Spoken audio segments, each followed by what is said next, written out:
Olá a todos! No vídeo de hoje, nós iremos fazer o controle remoto sem fio utilizando dois ESP8266, sem a necessidade de internet ou rede local. Esse tipo de topologia nos possibilita controlar diversos tipos de cargas, utilizando-o em controle remotos, controles de motores, portão eletrônico, interruptores sem fio, carrinho de controle remoto e tantas outras aplicações. Eu sou o Gemerson Marques, do canal FVM Learning.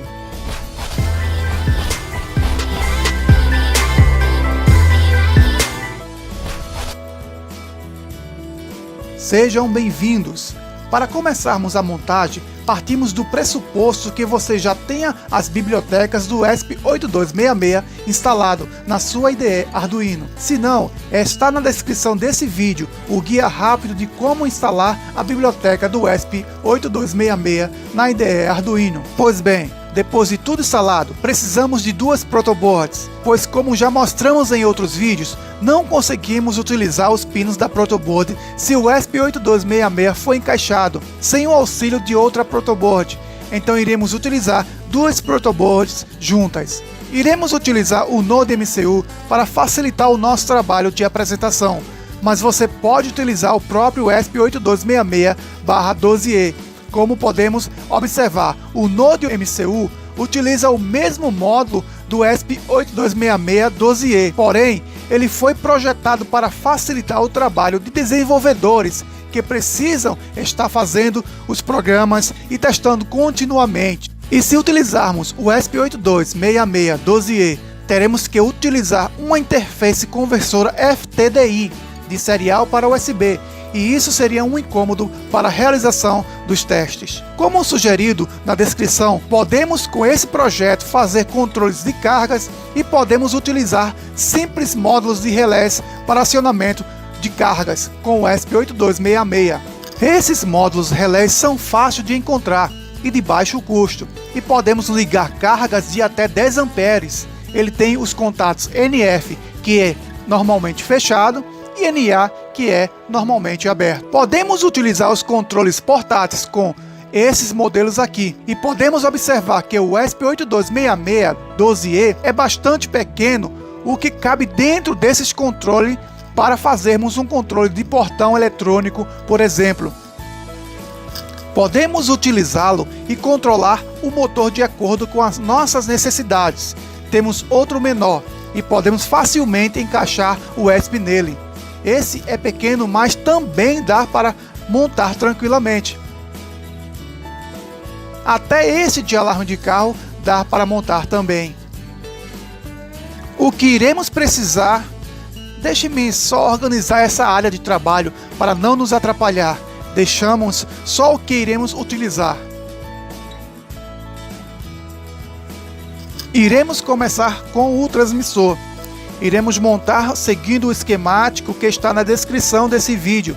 É bem simples para montar e não requer tanta experiência.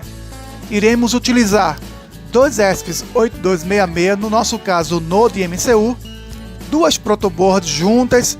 Se você não tem, não há problema algum. Podes ligar direto nos pinos utilizando os fios jumpers macho fêmea. 3 LEDs que já estão colocados na protoboard nesse caso. 3 chaves switches. Vamos já colocando as 3 chaves na protoboard. O que devemos agora é conectar os jumpers de acordo com o esquemático. Colocamos os fios nas switches correspondentes, como está no diagrama esquemático. A chave 1 estará conectada na porta D1 e a chave 2 estará na porta D2 e a chave 3 estará na porta D3. Como já deve ter notado, não estamos utilizando resistores de pull-up. Isso acontece porque nós utilizamos resistores internos do ESP8266. Eles foram habilitados no código que fizemos com uma função pull-up.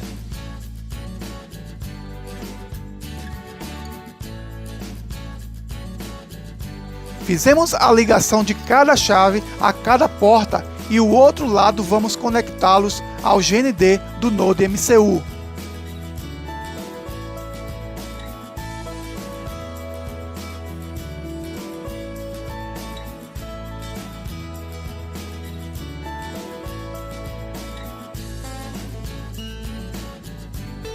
Depois de finalizado, vamos ao receptor. Ligaremos os fios dos LEDs em cada porta correspondente, que é LED 1 na porta D0, LED 2 na porta D1 e LED 3 na porta D2. Tudo isso seguindo o esquemático que está na descrição desse vídeo. Você pode utilizar qualquer pino do Node MCU que tenha a descrição G, que significa Ground, ou abreviado GND. O Node MCU tem vários, como podemos ver. Escolha um e conecte os LEDs. Depois de tudo finalizado, dê uma averiguada para ver se não cometeu nenhum erro. E depois de tudo confirmado, chegou a hora de fazer o upload do código no Node MCU e testarmos. Vamos pegar dois cabos USB e conectá-los ao computador para executarmos o upload do mesmo. Depois de termos ligado os nodes, vamos ao computador. Vamos abrir os dois códigos. Temos o transmissor e o receptor.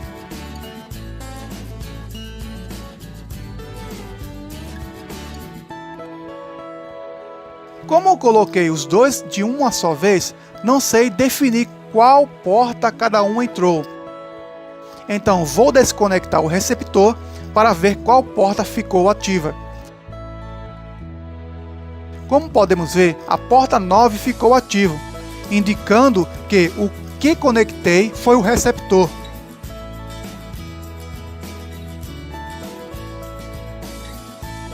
Então, o transmissor está na porta 9 e o receptor estará na porta 4. Em nosso caso, pois o computador seleciona isso automaticamente. Pronto, o receptor na porta 4 e o transmissor na porta 9. Deixe-me fazer uma rápida explicação do código que desenvolvi para melhorar o nosso entendimento. Em primeiro, incluímos a biblioteca do Wi-Fi do ESP8266. Em seguida temos as definições das chaves e do LED, que já está on-board na placa, no caso. Incluímos com o Button 1, Button 2 ou Button 3. Isso você pode utilizar qualquer nome que você quiser. Depois vamos para o módulo de autenticação, onde temos o SSID e o PSS, que é o password e o identificador do Wi-Fi. Aqui vemos o endereço do server padrão e a autenticação do Wi-Fi Client para conexão com o Access Point. Entramos no modo Setup. Esse é onde setamos todos os parâmetros do nosso projeto. Coloquei esse Serial Begin porque estava testando e vendo como se comportava o código e suas respostas. Porém, você não precisa utilizá-lo. Pode deletar ou pode colocar ele como só texto, assim, colocando duas barras. Setamos o Spin Mode do LED Board para Output, pois ele irá ser executado para acender e apagar. Os Spin Modes das chaves setamos como Input e ainda acrescentamos como Pull-Up, o que significa ele vai utilizar os resistores de pull-up interno do próprio Node MCU, ou seja, não necessitamos de colocar aqueles resistores externos junto à chave. Esse parâmetro Wi-Fi Mode é para inicializá-lo como STA. Inicializa com o SSID e o password que setamos logo acima. Nesse while, ele fica tentando se conectar. Caso não consiga, ele repete esse ciclo a cada 500 milissegundos. Já se passar, ele vai para o loop. Colocamos a chamada das funções no loop para facilitar. Você pode colocá-lo tudo junto, mas achei melhor fazer assim, pois existem muitas pessoas que entendem centenas de vezes melhor que eu. Porém, existem outras que não têm tanta experiência para desenvolver um código ou mudar com tanta facilidade assim. O que facilita para quem deseja incrementar mais botões não ter tanta dificuldades. Desenvolvemos essa sketch de forma a facilitar para quem não tem tanta experiência com programação. Deixamos facilitado para você alterar de forma que você deseja. Vamos para o receptor.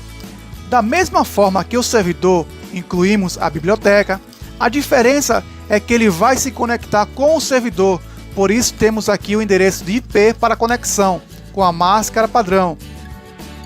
Definimos a porta para os LEDs e no setup definimos as portas como saídas e os LEDs definimos o estado inicial deles como low, que significa que as portas iniciarão desligadas. Inicializamos os modos do Wi-Fi como access point. No Wi-Fi Soft AP temos o SSID e o password, ou seja, o ID do access point, e a senha que setamos no servidor, para podermos conectarmos. Se você olhar no Wi-Fi do computador, podemos observar o nome do seu access point aparecendo no nosso computador. Entramos no Void Loop, iniciamos o Wi-Fi Client igual server.available, que significa que esse client vai receber se o servidor está avaliável. Se ele está avaliável, ele vai entrar nesse if. Depois de entrar no if, que diz que se o cliente está avaliável, ele passa, senão ele repete até ver se o cliente está avaliável. Se estiver, ou seja, se a função é verdadeira, passamos para o primeiro digital write, que desliga o LED da placa. A string request recebe a leitura da string client e o /R informa que a mensagem finalizou, ou seja, quando pressionamos a chave, ele envia uma string que definimos em bottom 1, bottom 2 ou bottom 3, ou seja, ele vai ler essa string e ver que tem escrita nela. Depois que recebe essas informações, ele dispensa o cliente com a função client flush. E agora chegou a parte de verificação da mensagem que chegou do cliente. Entramos nos ifs. No caso, ele pergunta se o request é igual a bottom 1. Se no caso é isso, ou seja, essa sentença é verdadeira, ele passa para digital write, que no nosso caso fizemos um flip-flop inteligente, pois utilizamos os parâmetros do digital write para verificação do próprio digital write, com uma exclamação antecedendo a função. Ou seja, quando o digital write é igual a 1, ele seta a porta do LED 1 inverso ao que ele é, ou seja, quando ele está ligado, ele desliga, quando ele está desligado, ele liga. Boa, não é? Isso evita uma quantidade de linhas de programação a mais. E isso acontece também com o LED 2 e o LED 3 na mesma situação. Pois bem, vamos fazer o upload dos códigos no NodeMCU. Aproveita agora, enquanto fazemos o upload, e dá aquele like e se inscreva em nosso canal. Isso nos ajuda bastante a darmos prosseguimento ao nosso trabalho. Se inscreva também em nosso site, isso nos ajuda bastante.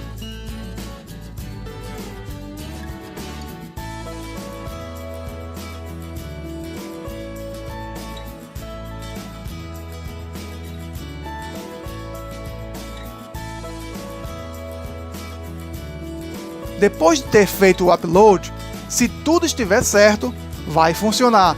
Então vamos testar. Aí está, perfeito. O LED 2, perfeito também. E por fim, o LED 3, perfeito. Tudo funcionando perfeitamente. E por hoje é só, pessoal. Me despeço por aqui. O meu muitíssimo obrigado. Qualquer dúvida, fala aí nos comentários que logo estaremos respondendo. Forte abraço, Deus abençoe, Shalom.